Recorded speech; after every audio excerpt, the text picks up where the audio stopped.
एक साहूकार रहता था जिसके 7 बेटे और एक बेटी थी। सातों भाई व बहन एक साथ बैठकर भोजन करते। एक दिन कार्तिक की चौथ का व्रत आया तो भाई बोला कि बहन आओ भोजन करें। बहन बोली कि आज करवा चौथ का व्रत है, चांद उगने पर खाऊंगी। तब भाइयों ने सोचा कि चांद उगने तक बहन भूखी रहेगी। तो एक भाई ने दिया जलाया, दूसरे भाई ने छलनी लेकर उसे ढका और नकली चांद दिखाकर बहन से कहने लगा कि चल चांद उग आया, अर्घ दे। बहन अपनी भाभीियों से कहने लगी कि चलो अर्घ दे दो। भाभिया बोली तुम्हारा चांद उगा होगा, हमारा चांद तो रात को उगेगा।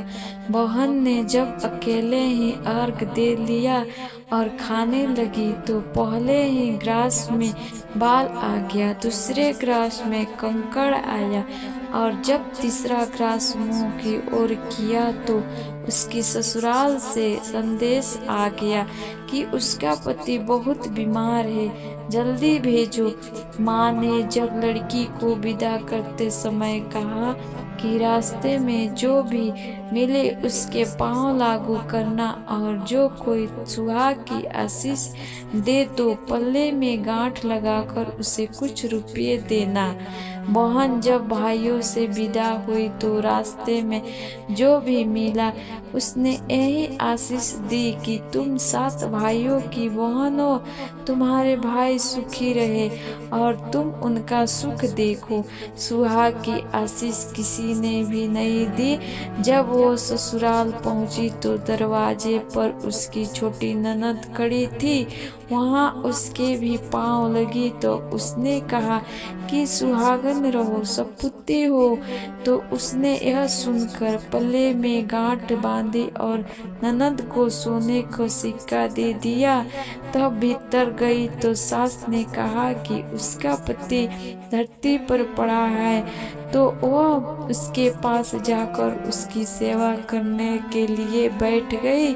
बाद में सास ने दासी के हाथ बची खुची रोटी भेज दी।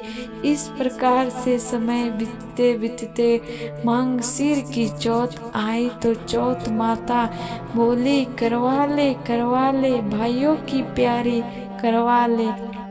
लेकिन जब उसे चौथ माता नहीं दिखी तो वो बोली, हे माता आपने मुझे उजाड़ा तो आप ही मेरा उद्धार करोगी, आपको मेरा सुहाग देना पड़ेगा। तब उस चौथ माता ने बताया कि पौष की चौथ वो मेरे से बड़ी है, उससे ही सब कुछ कहना, तुम्हारा सुहाग देगी।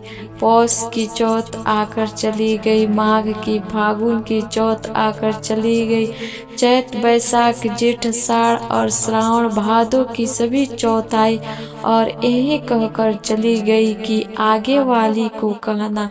और सौज की चौथ आई तो उसने बताया कि तुम पर कार्तिक की चौथ नाराज है, उसी ने तुम्हारा सुहाग लिया वहीं वापस कर सकती है। वहीं आएगी तो पांव पकड़कर विनती करिए, यह बताकर वो भी चली गई। जब कार्तिक की चौथ आई तो वो गुस्से से बोली, भाइयों की प्यारी करवा ले, दिन में चांद उगाने करवा ले, व्रत खंडन करने वाली करवा ले। तो ये सुनकर वह चौथ माता को देखकर उसका पांव पकड़कर गिड़गिड़ाने लगी, हे चौथ माता मेरा सुहाग तुम्हारे हाथ में है, आप ही मुझे सुहागन करे। तो माता बोली, पापिन हत्यारी मेरा पांव पकड़कर क्यों बैठ गई। तब बहन बोली कि जो मुझसे भूल हुई उसे क्षमा कर दो, अब भूल नहीं करूंगी।